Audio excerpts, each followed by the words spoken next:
నాయన మేక కుమారుని ఈ లోకమునకు నాయన పాప శరీరాకారంతో పంపి నాయన మా కొరకు శిలువ మరణానికి అప్పగించి నాయన మరలా తిరిగి 3వ దినమున పునరుద్ధానుడైన నేడు సజీవుడుగా మీ సన్నిధానంలోనైనా మీ కుడి పార్శ్వం ఆసీనుడై ఉంటుండగా మీకు వేలాది స్తుతులు స్తోత్రాలు నాయన ఆ రీతిగా మమ్మల్ని కూడా నాయన మీరు పరలోకానికి తీసుకొని వెళ్ళాలని నిర్ణయించి ఉండగా నాయన మీ శిలువ ద్వారా మమ్మల్ని ఆకర్షించుకున్న విధానాన్ని బట్టి వందనాలు నాయన. ఇంకొన అనేక మంది శిలువ చేత ఆకర్షించబడి ఉండవలసి ఉండగా కృప చూపించండి. అంత్య దినాలలోనైనా ప్రతి ఒక్కరి మీద నీ శిలువ శక్తి కుమ్మరించండి నాయన ఈ దినమన వాక్యం చెప్పబడుతున్న సిస్టర్ విమలారెడ్డి గారిని బట్టి నీ సన్నిధికి వస్తున్నాం నాయన. నీ జ్ఞానాత్మతో నింపండి నాయన. సిస్టర్ కి నాయన శిలువ చాటును మరుగుపరిచి నాయన ఎవరెవరి హృదయానికి ఎటువంటి వాక్యం అవసరమో నాయన అటువంటి వాక్యాన్ని అందించేదానికి సహాయం దయచేయండి నాయన. విలువబడిన రొట్టెగా నాయన మీ వాక్యాన్ని మేము భుజించేదానికి కృప చూపించండి నాయన. గోధుమ గింజ భూమిలో పడి చావుకుంటున్నాయన అది ఫలింపదని చెప్పిన రీతిగా నాయన మా కోసం విలువబడిన రొట్టెగా మీరు ఈ లోకానికి వచ్చి ఉండగా అటువంటి రొట్టెను పుచ్చుకునే భాగ్యాన్ని మళ్ళీ ప్రతి ఒక్కరికి దయచేయండి నాయన. ఆనాడు యూదా నాయన మీ సన్నిధానంలోనైనా పాపం చేస్తూ కూడా మీతో సహవాసం చేసిన విధంగా కాకుండా నైనా మాలో అటువంటి హృదయం ఉన్నట్లయితే నైనా మాలో వేషధారణ తీసివేసి అంతరంగంలోనైనా నీ పరిశుద్ధాత్మ శక్తిని నింపుకొని నైనా నీకు నమ్మకంగా జీవించే కృపను ఇక్కడున్న మాలో ప్రతి ఒక్కరికి దయచేయమని ఈ కూడిక ఆది నుంచి అంతం వరకు మీ హస్తాల్లోకి తీసుకొని మహిమకరంగా మాకు దీవెనకరంగా ఉంచమని యేసయ్య పరిశుద్ధ నామములో అడిగి వేడుకుంటున్నాం తండ్రి. ఆమేన్. ఆమేన్. ఆమేన్. ప్రైజ్ లార్డ్ సిస్టర్ గారు, దేవుని నామానికి మహిమ కలుగును గాక. మనకి ఈరోజు వాక్యాన్ని అందించబోతున్నటువంటి డాక్టర్ వైఎస్ విమలారెడ్డి అమ్మగారు మన అందరికీ సుపరిచితులేనండి. మనకి కొత్త వారి కోసం సభా మర్యాద కోసం చిరుపరిచయం అండి. డాక్టర్ వైఎస్ విమలారెడ్డి అమ్మగారు 2008వ సంవత్సరంలో ప్రభు అయిన యేసుక్రీస్తును తన సొంత రక్షకునిగా అంగీకరించారండి. వారి జీవితం ఎడల దేవుని పిలుపునకు ప్రతిస్పందనగా సువార్తను ప్రకటించడం ప్రారంభించి పరిచర్యను మరింత ప్రభావితంగా చేయటకు గాను విమలారెడ్డి అమ్మగారు బీడీ మరియు master of theology, MA Christian studies శ్రద్ధాశక్తులతో అభ్యసించారండి. వారి విశిష్ట పరిచర్య మరియు నాయకత్వ పరిణితులకు గుర్తింపుగా గౌరవ డాక్టరేట్ను పొందుకున్నారండి. ప్రస్తుతం డాక్టర్ విమలారెడ్డి అమ్మగారు TCEEFIకు చైర్పర్సన్ గాను మరియు హగ్గ ఇండియాకు ఉపాధ్యక్షులుగా సేవలు అందిస్తూ ఉన్నారండి. మరి అదేవిధంగా డాక్టర్ వైఎస్ విమలారెడ్డి గారు డాక్టరేట్ మరియు గౌరవ డాక్టరేట్ కూడా పొందుకున్నారండి. మరి ముఖ్యంగా విమలారెడ్డి అమ్మ గారు మన దివంగత ముఖ్యమంత్రి గారు వైఎస్ రాజశేఖర రెడ్డి అయ్య గారికి ప్రియమైన సహోదరి అండి. వెల్కమ్ టు అమ్మగారు, ప్లీజ్ అండి. థ్యాంక్ యూ అండి. థ్యాంక్ యూ స్వరూప్ గారు. Praise the lord. చిన్న ప్రార్థన చేసుకొని మనము ఈరోజు వాక్య భాగం ధ్యానించుకుందాం. దయమైడ యేసునాయన స్తోత్రం ప్రభా. మరొక మారు ఆన్లైన్లో అందరినీ కలుసుకొని వాక్యము అందరితో కలిసి ధ్యానించుకోవడానికి ఇచ్చిన అవకాశాన్ని బట్టి మీకు స్తోత్రం నాయన. తండ్రి, నా ద్వారా మీరే మాట్లాడమని యేసుక్రీస్తు నామమున వేడుకుంటున్నాను తండ్రి. ఆమేన్. మరి క్రిస్మస్ కాలం దగ్గరికి ఆల్మోస్ట్ వచ్చేసింది. November 25th నుంచే అన్ని చర్చెస్లో సపోజ్ క్రిస్మస్ అని ఆచరిస్తూ ఉన్నారు. అది మనం గమనిస్తూ ఉన్నాము. ఈ గ్రూప్లో కూడా ఫస్ట్ పాస్టర్ గారు క్రిస్మస్ పాట పాడినారు, సంతోషం. మరి ఈ క్రిస్మస్ సంతోషంలో మనము కేవలం అంటే ఎంజాయ్మెంట్ లేకపోతే అన్ని కార్యక్రమాలు అనే కాకుండా అసలు క్రీస్తు ఎవరు, యేసు ప్రభు గురించి, క్రిస్మస్ అంటే ఏంటి, ఇట్లాంటివన్నీ కూడా చాలా విషయాలు మనం ధ్యానించుకోవాల్సిన అవసరం ఉంది. ప్రతి సంవత్సరం చేస్తూనే ఉంటాము. అయితే అనుక్షణము మనము దేవుని గురించి జ్ఞాపకం చేసుకోవాల్సిన అవసరం ఎంతైనా ఉంది. ఆయన ఈ లోకానికి ఎందుకు వచ్చాడు? ఆయన నీ కోసం నా కోసం ప్రాణం పెట్టడానికి వచ్చాడు. మామూలుగా క్రిస్మస్ టైంలో ఆయన మరణం గురించి పెద్దగా మాట్లాడరు, కానీ అది చాలా అవసరమైన విషయం. ఆయన ఈ లోకానికి మరణించడానికే వచ్చాడు. మరి అలాంటప్పుడు ఆయన శిలువ మరణం గురించి కూడా మనం జ్ఞాపకం చేసుకుంటూ ఉండాలి. ఆయన మన కోసం చేసిన త్యాగం అంతా ఇంత కాదు. సమస్తం వదిలిపెట్టి ఈ లోకానికి వచ్చి మన కోసం ఒక సామాన్యుడిలాగా జీవించి అన్ని శ్రమలు పొందినాడు. ఆయన పుట్టుక ఎంత గొప్ప విశేషమైనా ఆయన మరణం అంతకంటే గొప్ప విశేషం. ఆయన మరణం ద్వారానే మనకు రక్షణ వచ్చింది. ఈ విషయాలన్నీ ఎప్పటికప్పుడు మనం జ్ఞాపకం చేసుకుంటూ ఉండాలి.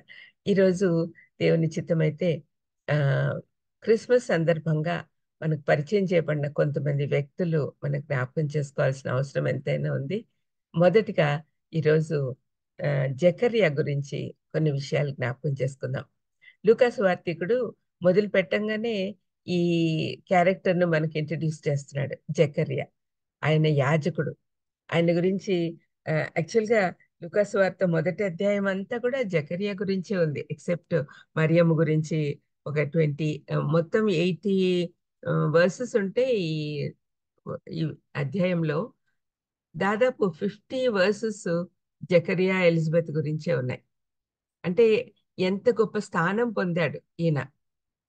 ఎందుకు అంటే ఆయన భార్య అయిన ఎలిజబెత్ గర్భం నుంచే బాప్తిస్మిచ్చి యోహాన్ రాబోతున్నాడు. బాప్తిస్మిచ్చి యోహాన్ ఎవరు అంటే యేసు ప్రభువుని గురించి, ఆయన రాకడ గురించి అందరినీ సిద్ధపరచడానికి వచ్చిన ఒక వార్తావాహుడు. ఆయన వార్త తీసుకొస్తున్నాడు. ఆయన మార్గం సరళం చేయడానికి వస్తూ ఉన్నాడు. ఆయన మార్గం సిద్ధపరచడానికి వస్తున్నాడు. ఆ కాలంలో రాజులు వస్తున్నారు, ఒక ఊరికి రాజులు సందర్శించడానికి వస్తున్నారు అంటే ఒక మనిషి వచ్చేవాడు. ఒక మనిషి కొంతమంది దూతల్లాగా వచ్చి అనౌన్స్మెంట్. ఇప్పుడు పల్లెటూర్లలో దండోర వేస్తారు అని అంటారు కదండి. దండోర వేసినట్టుగా ఆ కాలంలో చెప్పేవాళ్ళు అనమాట. రాజుగారు వస్తున్నారా హో అని. ఆ విధంగా పరలోకం నుండి పంపబడ్డాడు బాప్తిస్మిచ్చి యోహాను. తండ్రి అయిన దేవుడు, కుమారుడైన దేవుడు ఈ లోకానికి వస్తున్నాడు అని చెప్పడానికి, ఆయన మార్గం సరళం చేయడానికి ఈ లోకానికి పంపించాడు. అతని డ్యూటీ ఏంటంటే అతను తండ్రుల హృదయంలో పిల్లల తట్టునకును అవిధేయులను నీతిమంతుల జ్ఞానం అనుసరించుటకును త్రిప్పి ప్రభువు కొరకు ఆయత్తపడి ఉన్న ప్రజలను సిద్ధపరచుటకై ఏలియా యొక్క ఆత్మయు శక్తియు గలవాడై ఆయనకు ముందుగా వెళ్ళును అని చెప్తున్నాడు. గాబ్రియల్ దూత యేసుప్రభువుని గురించి చెప్పడానికి వస్తున్న నీ కుమారుడు ఈ డ్యూటీ తీసుకొని వస్తున్నాడు అని చెప్పి జకర్యాకి చెప్తున్నాడు అనమాట. జకర్యా గురించి కొన్ని విషయాలు మనం ఈరోజు జ్ఞాపకం చేసుకుందాం. ఎంత గొప్ప తండ్రి, ఎంత అంటే ఆశీర్వదించబడిన తల్లిదండ్రులు వీళ్ళిద్దరు, జకరియా ఎలిజబెత్. ఆయన గురించి కొన్ని విషయాలు మనము జ్ఞాపకం చేసుకుందాం. 5వ వచనం నుంచి మనం చూసుకుంటే లూకాసు వార్త మొదటి అధ్యాయం 5వ వచనం. యూదయ దేశపు రాజైన హేరోదు దినములలో అబియా తరగతిలోనున్న జకర్యా అని ఒక యాజకుడు ఉండెను. అతని భార్య అహరోను కుమార్తెలలో ఒకతే, ఆమె పేరు ఎలిజబెత్. వీరిద్దరూ ప్రభు యొక్క సకలమైన ఆజ్ఞల చొప్పునను న్యాయ విధుల చొప్పునను నిరపరాధులుగా నడుచుకొనుచు దేవుని దృష్టికి నీతిమంతులై ఉండిరి. అయితే ఎలిజబెత్ గొడ్రాలైనందున వారికి పిల్లలు లేకపోయేరి, మరియు వారిద్దరూ బహుకాలం గడిచిన వృద్ధులైరి. ఇది వాళ్ళని గురించిన ఇంట్రడక్షన్ ఇక్కడ లూకాసు వార్తికుడు ఇస్తున్నాడు. తర్వాత 8వ వచనం మనం చదివితే, జకర్యా తన తరగతి క్రమం చొప్పున దేవుని ఎదుట యాజక ధర్మం జరిగించుచుండగా అని రాయబడింది. యాజక మర్యాద చొప్పున ప్రభు ఆలయంలోకి వెళ్ళి ధూపం వేయటకు అతనికి వంతు వచ్చును. ఫస్ట్ అంతా కూడా లూకాసు వార్తికుడు వీళ్ళ గురించి చెప్తున్నాడు. ఎటువంటి క్యారెక్టర్స్ వీళ్ళు, ఎంత భక్తి గలవారు అని చెప్తూ ఉన్నాడు. హేరోదు దినములలో ఆ మాట మనము ధ్యానించుకుందాము. ఎందుకంటే హేరోదు దినాల్లో చాలా భయంకరమైన పరిస్థితులు ఉండే. ఈయన హేరోద్ ద గ్రేట్, చాలా మంది హేరోదు పేరుతో ఉన్నారు కానీ ఈయన హేరోద్ ద గ్రేట్ తన పేరు. హేరోదు కాలంలో చాలా శ్రమలు పడ్డారు వీళ్ళందరూ కూడా. చాలా భయంకరమైన క్రూరమైన మనిషి అతను. అతని దినాలలో ఈయన యాజక ధర్మం ఆచరిస్తూ ఉన్నాడు. అబియ తరగతి అంటే యాజకులలో కొన్ని తరగతులు ఉంటాయి. యాక్చువల్గా ఆ కాలంలో దాదాపు 20,000 మందికి పైన యాజకులు ఉన్నారు. ఆ 20,000 మందికి యాజక ధర్మం నిర్వర్తించడానికి అవకాశం దొరకదు. ఒక్కొక్కరు ఒక్కొక్క వారం రోజులు చేయాలి. సంవత్సరంలో ఒక్కసారి కూడా వాళ్ళకు రాదు. వాళ్ళ జీవిత కాలంలో ఒక్కసారి వస్తదనమాట. చాలా మంది ఉంటారు. మరి అటువంటి సమయంలో అబియ తరగతిలోనే చాలా మంది ఉంటారు, వేల మంది. మరి ఇంకా మిగతా తరగతులలో అంతా ఉంటారు. అందుకని జీవిత కాలంలో ఒక్కసారి వస్తుంది అని అంటారు అవకాశం. అటువంటి అవకాశము చీట్ల ద్వారా వస్తదనమాట. చీట్లేస్తారు, వాళ్ళ పేర్లేసి చీట్లేస్తే ఏ ఏ చీటి పేరులో ఉంటారో వాళ్ళు ఆహ్, ఆ వారమంతా యాజక క్రమం ఆచరించాలి. ఈ యాజక క్రమం ఏంటంటే ఆహ్, మీకు ఆ కాలంలో వాళ్ళు మందిరం ఎట్లా ఉంటదో మీకు ఐడియా ఉంటదనుకుంటా. 3 భాగాలుగా ఉంటది. ఆహ్, ఆవరణము, పరిశుద్ధ స్థలము, అతి పరిశుద్ధ స్థలం. ఈ అతి పరిశుద్ధ స్థలంకు ముందు ఏమనుంటుంది, ఒక ధూప వేదిక ఉంటుంది. సముఖపు రొట్టెల బల్ల అని అట్లా ఎన్ని ఉంటాయి. మరి ఈ ధూప వేదిక మీద ఎప్పుడు ధూపము ఆగకుండా ఎయ్యాలి.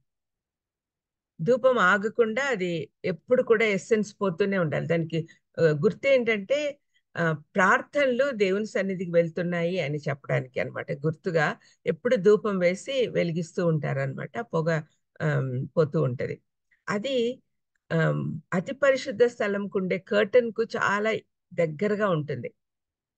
అక్కడికెళ్ళాలంటే ప్రతి యాజకుడికి భయంతో కూడిన ఆరాధన. అతి పరిశుద్ధ స్థలంలోకి ప్రధాన యాజకుడు తప్ప ఎవరు వెళ్లరు. ఆయనకు డ్రెస్‌కు గంటలు కట్టి ఉంటారనమాట. గంటలు కట్టుంటే ఆయన మూవ్‌మెంట్ అందరికి వినపడాలి.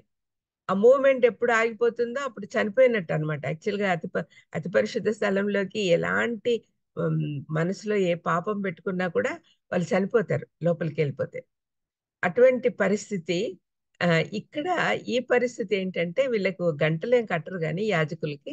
వాళ్ళెప్పుడు కూడా అక్కడ ధూపం వేసుకుంటూ ఉండాలి. ధూపం ఎలిగిచ్చి మళ్ళీ బయటికొస్తారు. మళ్ళీ సాయంత్రం పోయి మళ్ళీ వెలిగిచ్చి వస్తారనమాట. అది వాళ్ళ ఆహ్, ఆచారం. మరి ఇటువంటి అవకాశము ఈయనకు దొరికిందనమాట. ఎందుకు ఆయన చాలా మంచివాడు. అతని అతని భార్య అహరోను కుమార్తెల్లో ఒకతి. అహరోను యాజక ధర్మం యాజకుల్లో ఒకడు, చాలా ఇంపార్టెంట్ కదా! మోషే బ్రదరు, అన్న. ఆయన సంతానంలో నుంచి వచ్చిన వాళ్ళందరూ కూడా యాజకులే అయ్యారు. ఆమె పేరు ఎలిజబెత్. వీరిద్దరూ, వీరిద్దరు అని రాయబడింది చూడండి. ఇద్దరి గురించి ఇద్దరు కూడా మంచి దైవభక్తులు అని చెప్పి ఇక్కడ రాయబడింది.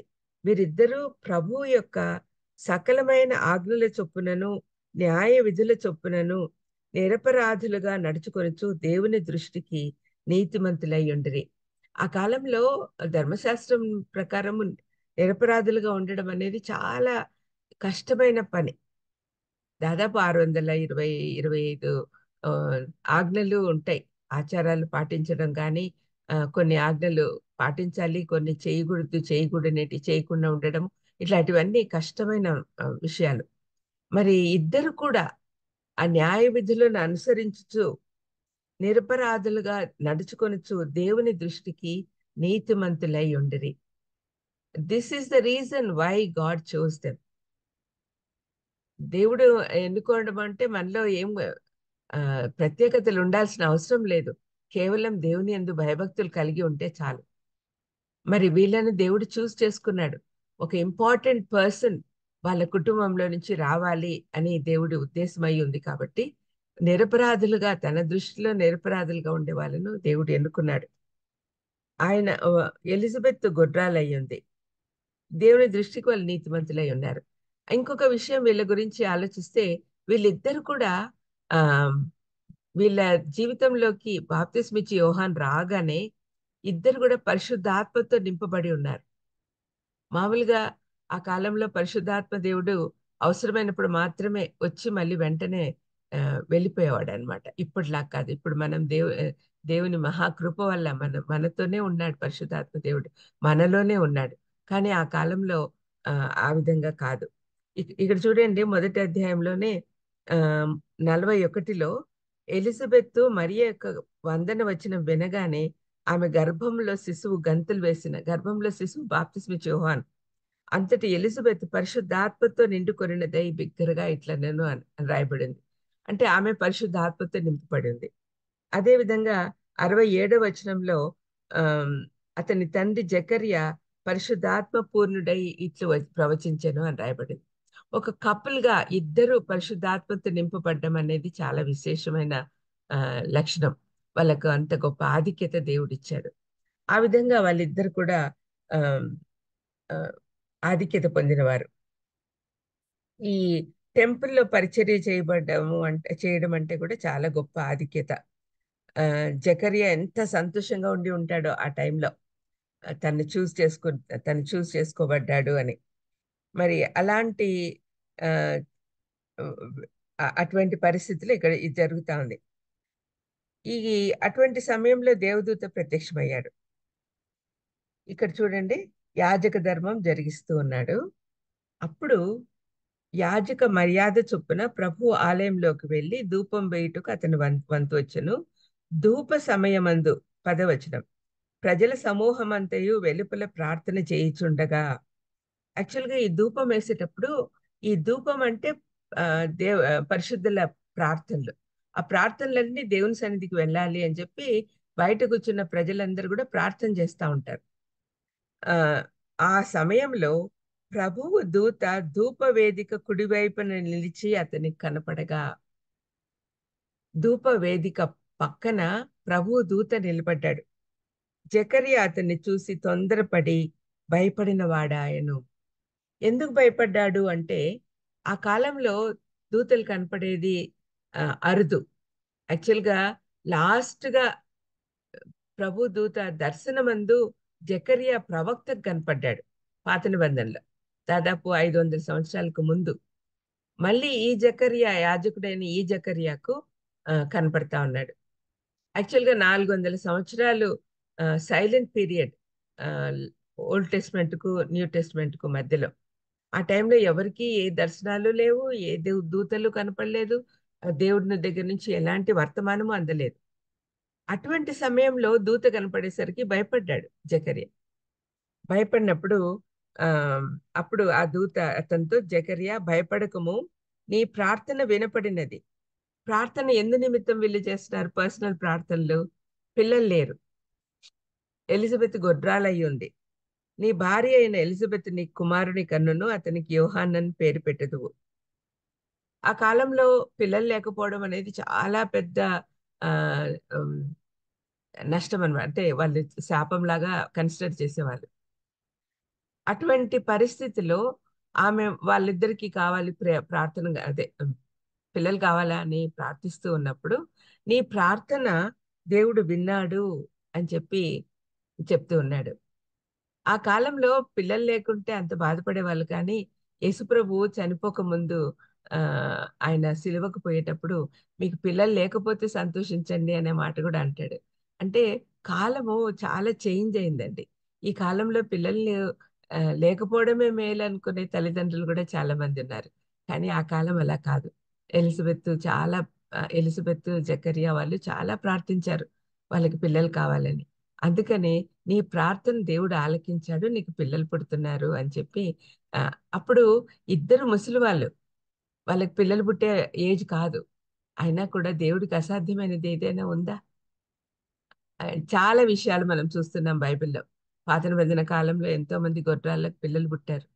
మరి ఇక్కడ కూడా ఎలిజబెత్ అంటే ఒక ఉద్దేశంతో దేవుడు వాళ్ళ గర్భంలో నుంచి ఒక పిల్లవాడిని తీసుకొస్తున్నాడు. ఒక ఉద్దేశం దేవుడు నిర్దేశించాడు. పరలోకం నుండి పంపబడిన బాప్తిస్మిచ్చి యోహాన్. ఇదే అధ్యాయంలో ఇంకొక ఉద్దేశంతో పుట్టినవాడు కూడా మనకు కనపడుతున్నాడు, యేసుప్రభు మరియ గర్భంలో నుంచి వస్తున్నాడు. ఈ విధంగా ఈ లూకాసు వార్తికుడు జకరియా విషయంలో చాలా క్లియర్ గా చెప్తూ ఉన్నాడు. వీళ్ళు ఎంత మంచి వాళ్ళు కాబట్టి వీళ్ళ గర్భం నుండి బాప్తిస్మిచ్చి యోహాను యేసుప్రభుని గురించి ప్రకటించాల్సిన వ్యక్తి వీళ్ళ గర్భం నుంచి వస్తున్నాడు అని చెప్తూ ఉన్నాడు. అదంతా ఎట్లాంటి మనిషి వస్తున్నాడని చెప్పిన తర్వాత జకర్యా, ఇది నాకేలాగో తెలియను, నేను ముసలివాడును, నా భార్యయు బహుకాలం గడిచినదని ఆ దూతతో చెప్పగా, దూత, నేను దేవుని సముఖమందు నిలుచు గబ్రియేలును, నేను ఎక్కడున్నాను, ప్రభు సన్నిధిలో నిలబడి మాట్లాడుతుంటే నీకు అనుమానంగా ఉందా? అది ఆ నీతో మాట్లాడటకు ఈ సువర్తమానం నీకు తెలుపుటకును పంపబడితిని, మరియు నా మాటలు వాటి కాలమందు నెరవేరును. నువ్వు వాటిని నమ్మలేదు గనుక ఈ సంగతులు జరుగు దినం వరకు నువ్వు మాట్లాడక మౌనివై ఉందువని అతనితో చెప్పాను. గబ్రియల్ దూతకు కోపం వచ్చిందండి. నేను గబ్రియల్ దూతను ఇక్కడ నిలబడి మాట్లాడుతూ ఉంటే నీకు అనుమానంగా ఉందా అని, దీనికి ఫలితంగా నీకు మాటలు రాకుండా ఉంటది, నీకు మాటలు రావు అని చెప్తూ ఉన్నాడు. ఇప్పుడు చూడండి, ఇదే సందర్భంగా ఇంకా ముందుకు పోతే మనము ఆ మరియమ్మను కూడా చూస్తాం. మరియమ్మ 34లో, నేను పురుషుణ్ణి ఎరగని దానినే ఇదేలాగ జరుగునని దూతతో అనగా, దూత అక్కడ కోప్పడ్లా. ఎందుకంటే ఆమె సామాన్యురాలు, ఆమెకు ఏం తెలీదు. కానీ ఇక్కడ సమస్తము తెలిసిన యాజకుడు, దేవుని గురించి అన్ని విషయాలు తెలిసిన యాజకుడు అంత అనుమాన పడేసరికి గాబ్రియల్ దూత ఆ బాగా అప్సెట్ అయినాడు అనమాట. నేను గాబ్రియల్ దూత ఇది ఎదురుగా కనపడి మాట్లాడుతుంటే నీకు అంత అనుమానం వచ్చిందా, అందుకని నువ్వు అసలు మాట్లాడవు అంటే ఆ శపించినట్టు అనమాట. ఏదైనా కూడా యాకోబు పత్రికలో రాసినట్టు, యాజకులు తప్పు చేస్తే మాత్రం రెండంతల శిక్ష ఉంటుంది అని మరొకసారి ఇక్కడ మనకు తెలుస్తా ఉంది. ఈ విధంగా బయటకు వచ్చినప్పుడు మాట్లాడలేకపోయినందున ఆలయం నందు అతనికి దర్శనం కలిగిందని వారు గ్రహించారు ప్రజలందరూ. అతడు సేవ చేయు దినములు అంటే వారం రోజులు సంపూర్ణమైనప్పుడు తన ఇంటికి వెళ్ళాను. తర్వాత ఆయన భార్య గర్భవతి అయింది. తర్వాత మనకు తెలుసు, ఆమెకు 6వ నెల ఉన్నప్పుడు, 6వ నెల అంటే గబ్రియల్ దూత మళ్ళీ మరియమ్మ దగ్గరికి వచ్చి యేసుప్రభుని గురించి అనౌన్స్ చేసిన తర్వాత ఆమెకు అనుమాన నివృత్తి కోసమని నీ కజిన్ బంధువురాలు ఎలిజబెత్ కూడా గొడ్రాలై ఉండింది, ఆమె కూడా గర్భవతి అయింది, అది ఆమెకు 6వ మాసము, నువ్వు పోయి చూడు అన్నట్టుగా చెప్తూ ఉన్నాడు. వెంటనే మరియా లేచి యూదా ప్రదేశంలోని కొండసీమలోనున్న ఒక ఊరికి త్వరగా వెళ్ళి జకరియా ఇంట్లో ప్రవేశించి ఎలిజబెత్కు వందనం చెప్పింది. ఇదంతా మనకు మరియమ్మ గురించి చెప్పినప్పుడు తెలుసుకుందాం. ఇక్కడ తర్వాత ఆమె గర్భం ధరించి పిల్లవాడిని కన్న తర్వాత ఆయనకి ఆ కాలంలో తండ్రి పేరో తాత పేరో పెట్టేవాళ్ళు. ఇక్కడ కూడా జకరియా అనే పేరు పెట్టబోతుంటే మరియమ్మ వద్దు, యోహాన్ అని పేరు పెట్టండి అని చెప్పింది. మరి ఆమెకు ఆ విషయం ఎలా తెలిసింది అంటే, ఆమె కూడా పరిశుద్ధాత్మతో నింపబడింది కాబట్టి ఆమెకు కూడా తెలుసు. ఒకవేళ భర్త కూడా అంటే రాసి చూపించుంటాడేమో మనకు తెలియదు, కానీ ఆమె కూడా పరిశుద్ధాత్మతో నింపబడింది కాబట్టి ఆమెకు కూడా తెలుసు. మరి ఆమె చెప్పినప్పుడు వీళ్ళందరూ ఆశ్చర్యపడ్డారు. నీ బంధువుల్లో ఈ పేరు గలవాడెవడు లేడే అని ఆమెతో చెప్పి, వానికి ఏ పేరు గోరుచున్నావని వాళ్ళ తండ్రికి సంజ్ఞలు చేస్తే, అతను కూడా ఒక పలక తీసుకొచ్చి యోహాన్ అని వ్రాసెను. అందుకు వారు ఆశ్చర్యపడ్డారు. వెంటనే అతని నోరు తెరవబడి నాలుక సడలి అతడు దేవుణ్ణి స్తుతించుచూ మాట్లాడసాగాను. అందును బట్టి వారి చుట్టుపట్ల కాపురం ఉన్న వారందరికీ భయం కలిగాను. ఈ సంగతులన్నీ అక్కడంతా కూడా ప్రచురమాయను. ప్రభు హస్తం అతనికి తోడైండెను కనుక ఈ సంగతులను గురించి వినిన వారందరూ ఈ బిడ్డ ఎలాంటి అగును అని వాటిని మనసులో ఉంచుకొనిరి. తర్వాత ఈయన పరిశుద్ధాత్మ పూర్ణుడే ప్రవచించాడు. అతను యేసు ప్రభువుని గురించి, ఆయన ఎందుకు ప్రజల రక్షణార్థం ఈ లోకానికి వస్తున్నాడు అని చెప్పి, ఆయన రక్షణకర్తగా ఈ లోకానికి వచ్చినాడు అని చెప్పి ఈ పాట పాడుతూ ఉన్నాడు అనమాట. తర్వాత 76లో మరియు ఓ శిశువా అంటే తన కుమారుని గురించి చెప్తున్నాడు. నువ్వు సర్వోన్నతిని ప్రవక్త అనబడదువు, నువ్వు ప్రవక్తగా వచ్చావు ఈ లోకంలోకి, యేసుప్రభువుని గురించిన ప్రవక్తవు, నువ్వు సర్వోన్నతుడు అంటే ఇక్కడ యేసుప్రభు, అతనికి ఆయనకు ప్రవక్తగా ఉంటావు.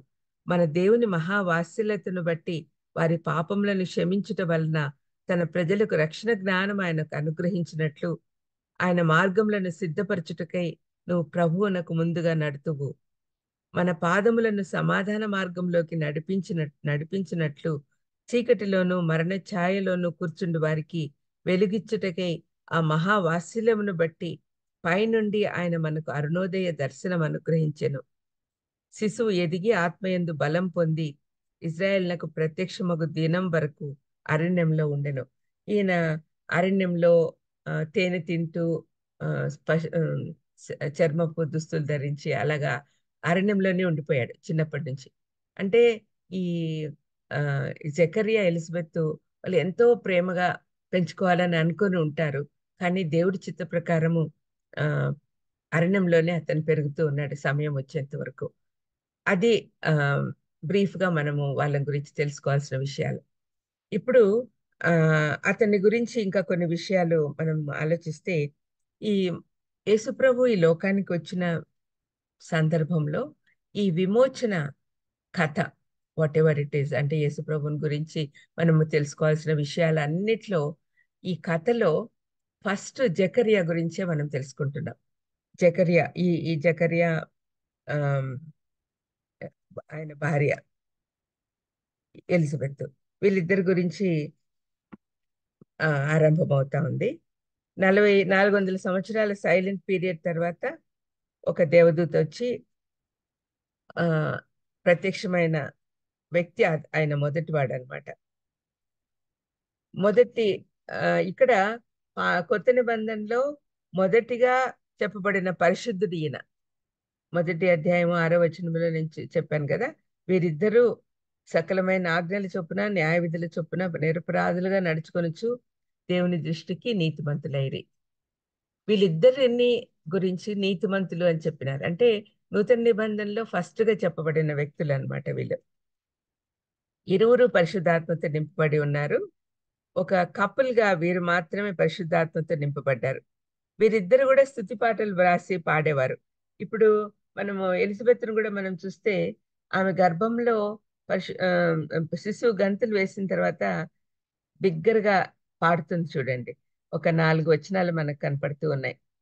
స్త్రీలలో నువ్వు ఆశీర్వదించబడిన దానవు, నువ్వు గర్భఫలంను ఆశీర్వదించబడను, నా ప్రభు తల్లి నా యొద్దకు వచ్చుట నాకు ఎలాగో ప్రాప్తించను, ఇదిగో నువ్వు అనే 4 వచనాలు ఆమె కూడా పాడుతుంది అనమాట. తర్వాత స్తుతి పాట 67 నుంచి 80 వరకు జకరియా పాడుతూ ఉన్నాడు. అని ఇద్దరు కూడా పరిశుద్ధాత్మ నింపుదల ద్వారా వాళ్ళు కూడా ప్రభువును స్తుతి కీర్తనలు పాడుతూ ఉన్నారు. ఈయనలో మనము జకరియాలో కనపడిన లక్షణాలు ఒకసారి జ్ఞాపకం చేసుకుందాం. మొదటిది, జకరియా నివసించిన కాలం. ఇది పర్టికులర్ గా ఎందుకు చెప్తున్నాను అంటే, హేరోద్ ద గ్రేట్ అని చాలా క్రూరమైన వాడని చెప్పాను కదా, అతని కాలంలో సెన్హెద్రిన్ సభ్యులందరినీ కూడా చంపించాడండి. తన అధికారానికి ఎవరెవరైతే అడ్డొచ్చారో వాళ్ళందరినీ కూడా చంపించాడు. సొంత భార్యను కూడా చంపేశాడు, తల్లిని చంపాడు. ఈ విధంగా పదవి కోసం ఏమైనా చేసేవాడు అనమాట. ఈ యాజకులు కానీ సన్హెద్రిన్ సభ్యులు కానీ వీళ్ళందరూ కూడా అతనికి అపోజ్ చేస్తున్నా కూడా ఏమి చేయలేని పరిస్థితి. సన్హెద్రిన్ సభ్యులు అంటే వాళ్ళు యూదుల్లో చాలా టాప్ మోస్ట్ అనమాట, సుప్రీం కోర్ట్ లాంటి వాళ్ళు. అటువంటి వాళ్ళని కూడా చంపించాడు. చంపేసి తనకిష్టలైన వాళ్ళని ఆ 70 మంది గ్రూప్ లోకి తీసుకొచ్చాడు, తన మాట చెల్లాలి అని. అంత పదవీకాంక్ష ఉన్నవాడు హేరోదు. ఆ కాలంలో ఆయన అంటే రోమా ప్రభుత్వంలో ఎలా ఉండేదంటే, ఎక్కడ కూడా వాళ్ళ సంస్థానాలలో పీస్ మెయింటైన్ చేసే వాళ్ళు వాళ్ళకి కావాలి, ఎక్కడ గొడవలు రాకూడదు. యూదులకు అగేన్స్ట్ గా చేస్తే యూదులు అంటే బాగా గొడవలు చేసేస్తారు. అది ఇష్టం లేదు రోమా ప్రభుత్వానికి. వాళ్ళను మంచి చేసుకోవడానికని అన్ని ఇదంతా చేసిన తర్వాత ఇవన్నీ బయటికి రాకూడదు, వాళ్ళు మర్చిపోవాలని చెప్పి ఉద్దేశంతో వాళ్ళకి ఇష్టమైన మందిర నిర్మాణం మొదలుపెట్టాడు. సొలొమోను ఫస్ట్ నిర్మించిన మందిరాన్ని బబులోనీయులు అంత నాశనం చేశారు. తర్వాత కోరేష్ కాలంలో బబులోన్ నుంచి తిరిగి పంపించి మేము మందిరాన్ని బాగు చేసుకోండి అని చెప్పినప్పుడు కొంతమంది ఎజ్రా, నెహెమ్యా ఇలాంటి వాళ్ళందరూ వచ్చి మందిరాన్ని బాగు చేసుకున్నారు. బాగు చేసుకున్న తర్వాత అది అది చాలా కాలం అయిపోయింది కదా. హేరోదు కాలం వచ్చేసరికి మళ్ళీ అది పాడుబడిన స్థాయిలోకి వచ్చింది. దాని మెయింటెనెన్స్ సరిగా లేదు. అందుకని తిరిగి దాన్ని సరిచేసి, అంటే సొలొమోను మందిరం అంత పెద్దది కాకపోయినా కూడా బాగు చేశాడనమాట హేరోదు. హేరోదు దినాల్లో యూదులను అట్రాక్ట్ చేసుకోవడానికి, తనని రాజు పదవి నుంచి ఎవరు తొలగించకూడదు, గొడవలు రాకూడదు, రోమా ప్రభుత్వంతో ఆ గొడవలు రాకూడదు అని చెప్పి అలా, అంటే వేషధారణతో జీవిస్తున్నాడు. తన పదవి కోసం ఏమైనా చేసే రకం. అటువంటి పరిస్థితుల్లో ఆ మంచి సాక్ష్యం కలిగి ఉండాలంటే చాలా కష్టం ఆ టైంలో. అటువంటి పరిస్థితుల్లో కూడా ధర్మశాస్త్రం ప్రకారం అన్ని అనుసరిస్తూ నీతిమంతుడిగా ఉండడం అంటే ఎంత గొప్ప విషయమో మనం ఆలోచించాలి. రాజులు, అధికారులు చాలా చెడ్డవాళ్ళైనప్పుడు ఆ మనం ఎక్కడైనా పని చేస్తున్నప్పుడు వాళ్ళకి విధేయత చూపించాలా అని ప్రభు చెప్పాడు. మరి విధేయత చూపిస్తూనే దేవుని విధేయత చూపించడం అంటే ఎంత కష్టం కదా. మరి అటువంటి సమయాల్లో తన సాక్ష్యం పోగొట్టుకోకుండా, తనకు ఆ, తన పేరు పోగొట్టుకోకుండా మంచి పేరు తెచ్చుకున్నాడు జకర్యా. మనుషుల దయందును దేవుని దయందును చాలా గొప్పగా ఉన్నాడు. నీతిమంతుడు అని పేరు తెచ్చుకున్నాడు. అటువంటి విషయం అన్నమాట. పొలిటికల్ స్టెబిలిటీ కోసం యూదులను అట్రాక్ట్ చేసడానికి అతను ఎన్నెన్నో చేస్తున్నాడు హేరోదు.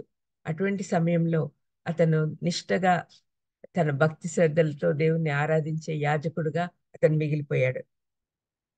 కష్టకాలంలో యథార్థతతో ఉండడం అనేది చాలా కష్టం.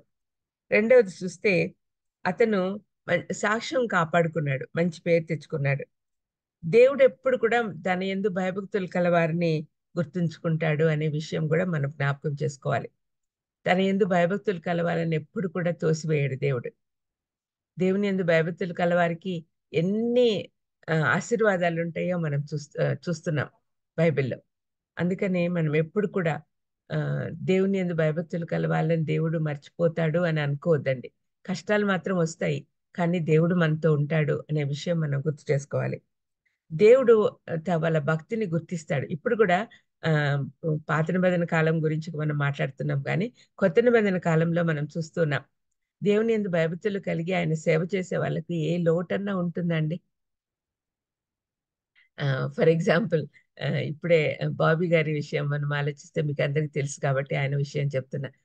తన కుమార్తె వివాహానికి నేను రాలేకపోయాను అనారోగ్య కారణంగా.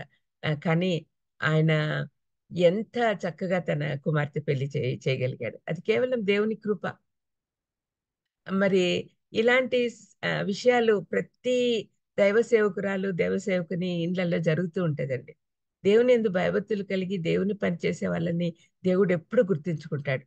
అది మనము జ్ఞాపకం పెట్టుకోవాలి. దేవుడు ఎప్పుడు కూడా ఇదిగో నేను వస్తున్నాను, త్వరలో వస్తున్నాను, వారి వారి క్రియల చొప్పున వాళ్ళకి బహుమతులు ఇస్తాను అని చెప్పి కూడా వాగ్దానం చేశాడు.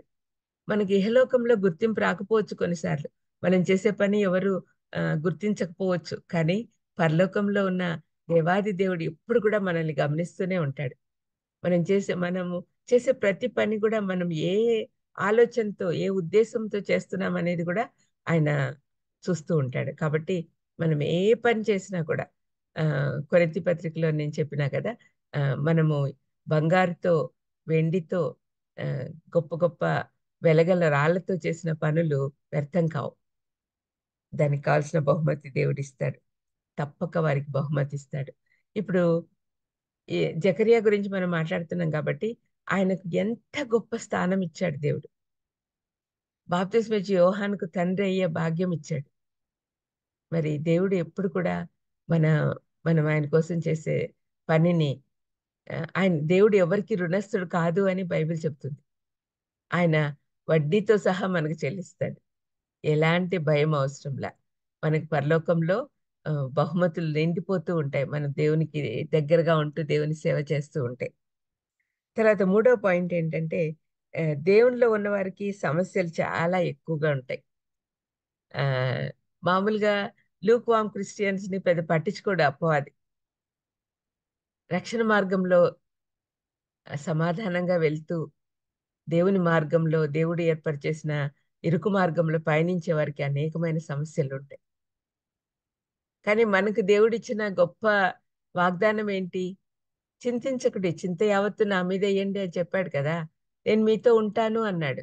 కష్టాల్లో సుఖాల్లో ఎప్పుడు కూడా దేవుడు మనతో ఉంటాడు కాబట్టి మన కష్ట సుఖాల్లో పాలు పంచుకునేదానికి ఆయన సిద్ధంగా ఉన్నాడు. డోంట్ యు వరీ, ఎప్పుడు నేను ఉన్నా అని చెప్తున్నాడు. మరి ఆ, హేరోదు కాలంలో అంత నిష్టగా అంత భయభక్తులతో ఉండగలిగాడు జకర్యా అంటే దానికి కారణం దేవుడు ఆయనతో ఉన్నాడు. ఉన్నాడు నాతో దేవుడు అనే ధైర్యం ఉంది కాబట్టి అతనికి సేవ చేయడానికి కూడా అవకాశం కల్పించాడు దేవుడు. గబ్రియల్ దూత అసలు ప్రత్యక్షం అవడం అంటే చాలా గొప్ప విషయం. గబ్రియల్ దూత న్యూస్ మోసుకొచ్చే దూత. అసలు పేరుతో చెప్పబడిన దూతల్లో ఇద్దరు పరలోకం నుంచి వచ్చి చెప్పిన వాళ్ళు. మికాయేల్ ఒకడు, మికాయేల్ దానియేల్ దగ్గరికి వచ్చినాడు అని చెప్పి రాయబడింది. గాబ్రియల్ దూత జకరియా కనపడ్డాడు. తర్వాత యోహాన్ యేసుప్రభు తండ్రి అయిన యోసేపుకు కనపడ్డాడు, తల్లి అయిన మరియమ్మకు కనపడ్డాడు. అన్ని న్యూస్ చెప్పడానికి వస్తాడు గబ్రియల్ దూత. అటువంటి గబ్రియల్ దూత నేను గబ్రియల్ దూతను అని జకర్యాకు స్వయంగా చెప్పాడు. ఆయన కనపడడం కూడా చాలా గొప్ప విషయం. ఆ విధంగా సమస్యలు ఎక్కువ ఉన్నా కూడా నేనున్నా కదా, భయపడద్దు అని గాబ్రియల్ దూత కూడా చెప్తున్నాడు జకర్యాకు. భయపడద్దు. ఆ కాలంలో దేవదూతలు వచ్చినారు అంటే ఏదో చాలా భయంకరమైన విషయం జరగబోతుంది అని భయపడేవాళ్ళు. కానీ నేను గొప్ప సంతోషకరమైన వార్త చెప్పడానికి వచ్చాను నీ దగ్గరికి అని చెప్తూ ఉన్నాడు. సమస్యలు ఉన్నప్పుడు ఎప్పుడు కూడా భయపడాల్సిన అవసరం లేదు. ఆ కాలంలో పిల్లలు లేకపోవడం పెద్ద సమస్య అన్నట్టుగా వాళ్ళు బాధపడుతున్నారు కాబట్టి ఆ వాళ్ళు ఎంత అవమానాలు పొంది ఉంటారు. మరి ఆ అవమానాలన్నీ అయిపోయినాయి. పిల్లల కొరకు ప్రార్థించారు. ముసలితనం వచ్చింది. అయినా ఇంకా అసలు నిరీక్షణ లేదు. నిరీక్షణ లేని కాలంలో దేవుడు వాళ్ళకి పిల్లల్ని ఇచ్చారు. మరి అటువంటివి జరుగుతూనే ఉంటాయి. అంటే పిల్లలనే కాదు కానీ గొప్ప గొప్ప అద్భుతాలు ఈ కాలంలో కూడా జరుగుతున్నాయండి. మనం గుర్తించడంలో కొన్ని అయితే మనం ఈనాడు జీవించి ఉన్నామంటే అదే గొప్ప అద్భుతం కాదా? ఎటువంటి పరిస్థితుల్లో ఉన్నాం మనం. కరోనా వచ్చినప్పుడు ఎంతో మంది మంచి మంచి వాళ్ళందరూ కూడా చనిపోయారు. మరి మనం ఇంకా మిగిలే ఉన్నామంటే మనకు ఏదో ఉద్దేశం ఉంది దేవుడికి మన జీవితంతో. ఆయన ప్రణాళికలో మనం ఉన్నాం. కాబట్టి ప్రతి విషయంలో కూడా దేవుడు మనకు తోడైండి నడిపిస్తాడు. దేవునిలో ఉన్న వారికి సమస్యలు ఎక్కువైనా కూడా ఏం భయపడాల్సిన అవసరం లేదు. గాఢాంధకారపు లోయలో నువ్వు సంచరించిన ఏ దానికి భయపడిన అవసరంలా, నేను నీతో ఉన్నానని చెప్పాడు కదా దేవుడు. ఆ విధంగా మనము ఆయన విషయంలో కూడా మనం తెలుసుకున్నాం. నాలుగోది ఏంటంటే దేవాలయంలో పరిచర్య అనేది గొప్ప ఆధిక్యత అండి. మనకంతే అర్థం కాదు కానీ ఈ కాలంలో వాళ్ళకి అదేం పెద్ద, ఈ కాలంలో వీధికి నలుగురు ఐదుగురు పాస్టర్లు ఉన్నారు, అదేం గొప్ప విషయం కాదు కదా అని అనుకుంటారు. కానీ ఆ కాలంలో దేవాలయంలో పరిచర్య చేయడం అంటే చాలా గొప్ప విషయం. మనకి ఇప్పుడు అట్లాంటి ఆచారాలన్నీ అవసరం లేదని యేసుప్రభు చెప్పాడు కాబట్టి మనం ఆచారాలు పాటించటం లేదు. ఆ కాలంలో ధర్మశాస్త్ర కాలంలో ఇవన్నీ చాలా ఎక్కువ. వాళ్ళకి రక్షణ లేదు. నిజమైన రక్షణ, శాశ్వతమైన రక్షణ యేసుప్రభు ద్వారానే వస్తుంది. ఆ కాలంలో బలులు ఎక్కువ. ధూపం ద్వారా, ధూపం అంటే ప్రార్థనలు దేవుని సన్నిధికి వెళ్ళాలి అని, ఇలాంటి పరిచర్యల్లో అవకాశం రావడము వేలాది మందిలో అవకాశం కలిగింది కాబట్టి ఆయన చాలా సంతోషపడ్డాడు జకర్యా. తర్వాత ఐదవది చూస్తే పరీక్ష. దేవుడు అతన్ని పరీక్షించాడు, అనుమానపడ్డాడు, ఫెయిల్ అయిపోయాడు, పరీక్షలో ఓడిపోయాడు, మూగవాడైపోయాడు. దేవుని మాటను హృదయంలోకి తీసుకోలేకపోయాడు కాబట్టి ఆయన మాట్లాడలేకపోయాడు. మామూలుగా హృదయం నిండిన దాన్ని బట్టి నోరు మాట్లాడుతుంది అని దేవుని వాక్యం చెప్తుంది. పౌలు ఏమంటాడు? విశ్వసించితిని కాబట్టి మాట్లాడినాను అన్నాడు. ఈయన విశ్వసించలేదు కాబట్టి మాట్లాడలేకపోయాడు. ఏదైనా కూడా మనం విశ్వసించినప్పుడు బాగా మాట్లాడగలం, ఏ దాని గురించి అయినా. మనం ఇప్పుడు ముఖ్యంగా ఈ కాలంలో ఈ క్రిస్మస్ కాలంలో మనం విశ్వసించాల్సింది ఏంటి? యేసుప్రభు మన కోసం ఈ లోకానికి వచ్చాడు. మన పాప నివారణ కోసం, మన విమోచనార్థం. అది మనము జ్ఞాపకం చేసుకుంటూ ఆయన జన్మదినము ఆచరిస్తున్నాము అని మనం తెలుసుకుంటూ ఉన్నాం. అందుకని దాని మూలం ఏంటి, ఎందుకు ఆచరిస్తున్నాం అనేది కూడా మనం గుర్తుపెట్టుకోవాలి. ఈ కాలంలో కొన్ని సంఘాలలో క్రిస్మస్ ఆచరించకూడదు. ఈ మధ్య ఒక వారం కిందట ఆన్లైన్ మీటింగ్ ఒకటి ఉండింది. క్రిస్మస్ వాక్యం చెప్పమన్నప్పుడు నాకు ఒక తెలిసిన ఆవిడ నాకు మెసేజ్ పంపించింది. క్రిస్మస్ అసలు ఆచరించడం చాలా పెద్ద పాపము, మీరు పాపం చేస్తున్నారు, అసలు ఈ మెసేజ్ మీరు ఇవ్వద్దండి అన్నట్టుగా వాళ్ళు మెసేజ్ పంపించారనమాట. వాళ్ళ ఉద్దేశం ఏంటంటే, క్రిస్మస్ అని వాళ్ళ మెసేజ్ చాలా పెద్దగా రాశారు.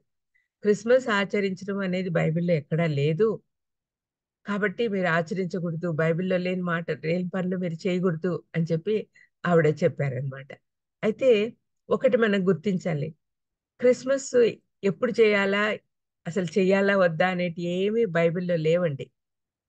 అసలు 2వ శతాబ్దం వరకు అసలు క్రిస్మస్ ఆచరించేదే లేదు. 3వ శతాబ్దంలో ఎప్పుడైతే ఆమ్, స్- అదే ఆ కాలంలో చాలా శ్రమలు పడేవాళ్ళు కదా. శ్రమలు ఎప్పుడైతే ఆగిపోయి క్రిస్టియానిటీ అనేది నేషనల్ లెవెల్లో గుర్తింపు పొందిందో, ఆనాటి నుంచి ఈ ఆచరణ మొదలు పెట్టారు, జస్ట్ అట్రాక్ట్ పీపుల్.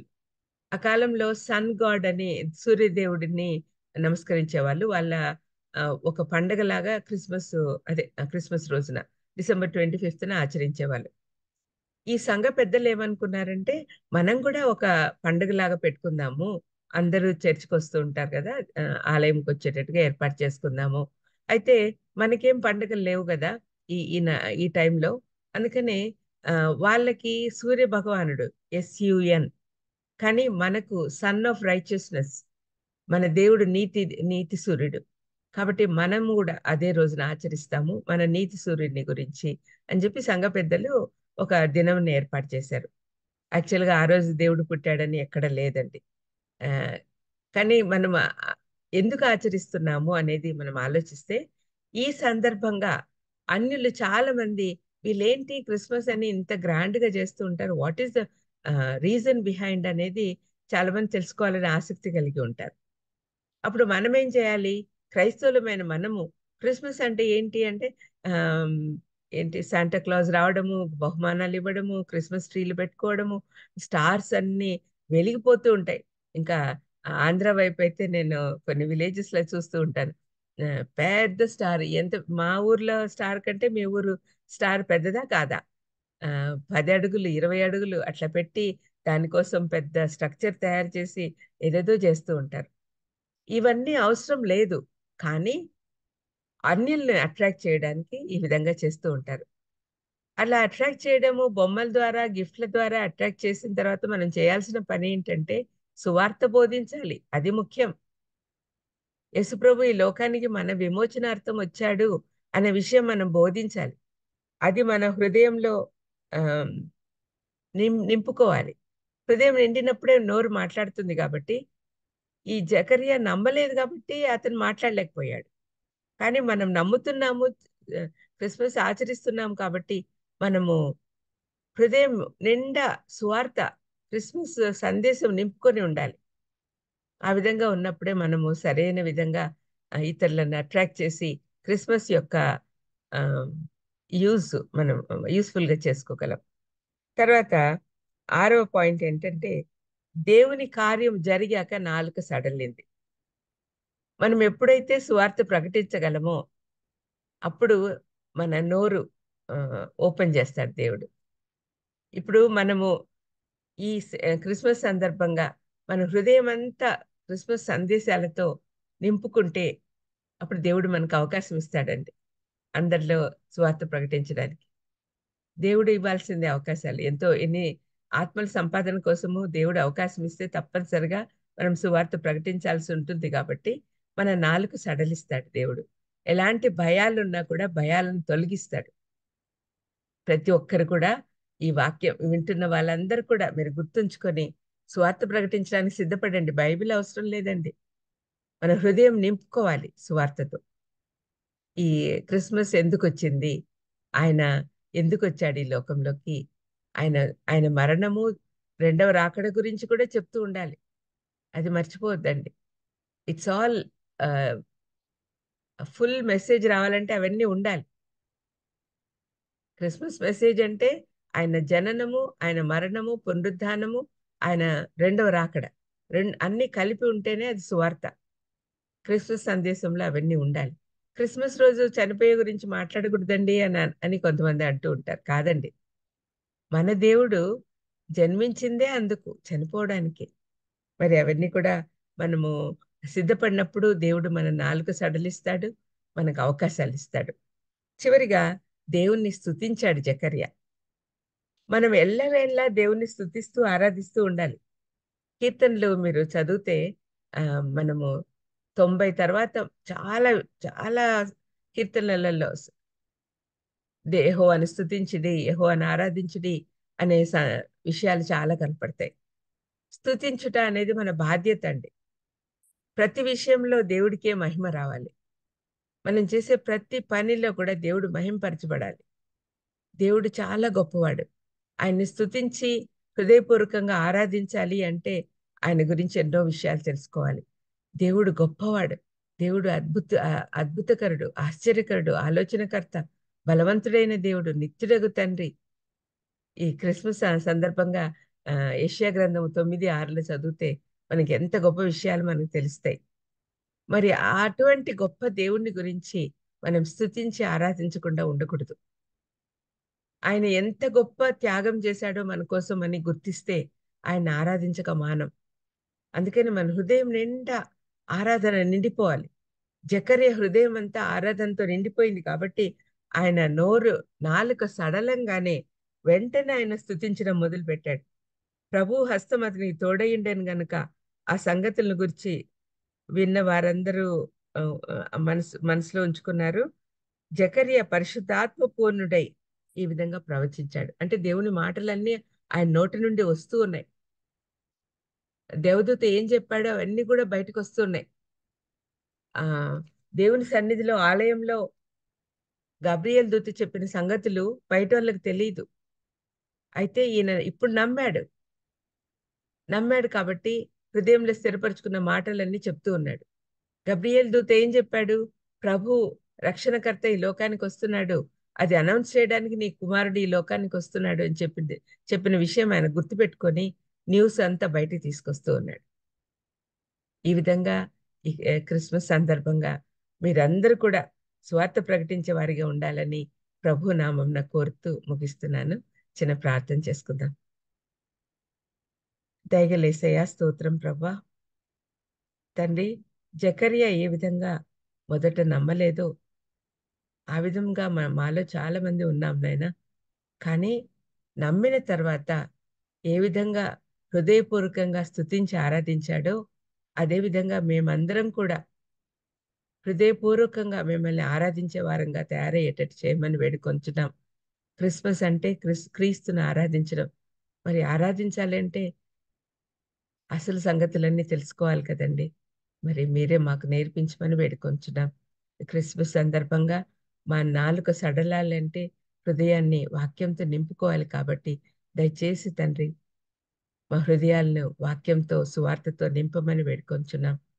తండ్రి, ఆర్గనైజర్స్ అందరినీ దీవించి కాపాడండి. బాబీ గారిని స్పెషల్గా దీవించమని తండ్రి, ఇక్కడ ఆర్గనైజ్ చేస్తున్న ప్రతి ఒక్కరిని కూడా తండ్రి ఆశీర్వదించమని వేడుకొంచున్నాం. స్వరూప్ గారు, జాన్సన్ గారు, వీళ్ళందరినీ కూడా దీవించి ఆశీర్వదించమని యేసుక్రీస్తు నామమున వేడుకొంచున్నాను తండ్రి. Amen. God bless you. Amen. Praise Lord sister గారు. దేవుని నామానికి మహిమ కలుగును గాక. దేవుడు మాట్లాడిన విధానాన్ని బట్టి మనం ఎంతగానో హెచ్చరించబడ్డాం, నూతనంగా ఆత్మీయ బలాన్ని పొందుకున్నాం, ఆశీర్వదించబడ్డాం. సిస్టర్ విమలారెడ్డి అమ్మ గారికి మన సహవాసం తరపున ప్రత్యేక వందనాలు తెలియజేస్తా ఉన్నాం. వందనాలమ్మ. Praise Lord. వందనాలు. Praise Lord. మన మధ్య ఉన్నటువంటి పాస్టర్ జామి రవికుమార్ అయ్య గారు ముగింపు ప్రార్థన, పరలోక ప్రార్థన, ఆశీర్వాదాలు ఇస్తారు. అయ్య గారు ప్లీజ్.